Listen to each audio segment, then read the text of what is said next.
Gishyitsi cya Dawidi, ibyo wankoreye byose nibwo mbyibutse, yewe sinabona icyo nkwitura.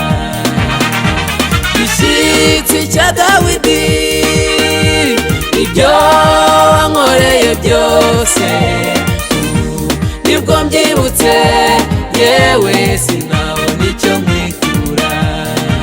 Niwe buye Dawidi yakoresheje, niwe buye Mose yakubise, niwe buye abubatsi banze nyamara ntibamenya ko ari iryo kubahwa.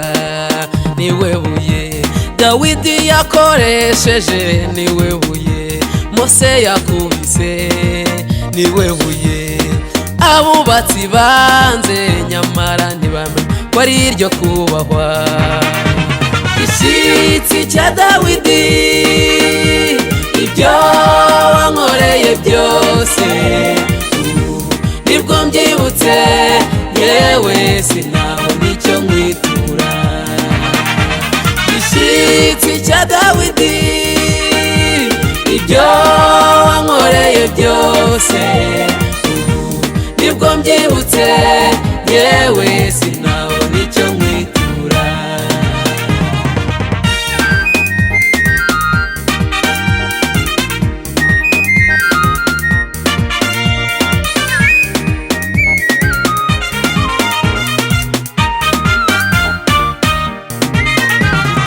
Wanjye mwami wanjye ndamukunda, niwe uritagura imisozi ihanamye, niwe rubasha rw'ibyananiye abakomeye, n'ukuri umwizera ntakorwa n'isoni. Gitare wanjye mwami wanjye ndamukunda, niwe uritagura imisozi ihanamye, niwe rubasha rw'ibyananiye abakomeye, n'ukuri umwizera ntakorwa n'isoni. Gishyitsi cya Dawidi, ibyo wankoreye byose nibwo mbyibutse, yewe sinabona icyo nkwitura. Gishyitsi cya Dawidi, ibyo wankoreye byose nibwo mbyibutse, yewe sinabona icyo nkwitura.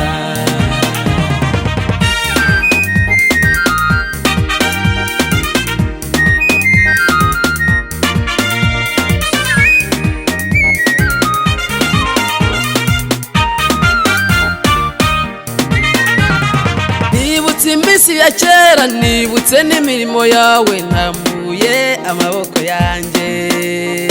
Nibutse iminsi ya kera, nibutse aho wankuye, ndambuye amaboko yanjye. Azahora yitwa umubyeyi, azahora yitwa Emmanuel, azahora yitwa umwami wanjye. Azahora yitwa umubyeyi, azahora yitwa Emmanuel, azahora yitwa umwami wanjye. Azahora yitwa umubyeyi, azahora yitwa Emmanuel, azahora yitwa umwami wanjye. Azahora yitwa umubyeyi, azahora yitwa Emmanuel, azahora yitwa umwami wanjye. Gishyitsi cya Dawidi, ibyo wankoreye byose nibwo mbyibutse, yewe sinabona icyo nkwitura. Gishyitsi cya Dawidi, ibyo wankoreye byose nibwo mbyibutse, yewe sinabona icyo nkwitura. Gishyitsi cya Dawidi, ibyo wankoreye byose nibwo mbyibutse, yewe sinabona icyo nkwitura. Gishyitsi cya Dawidi, ibyo wankoreye byose nibwo mbyibutse, yewe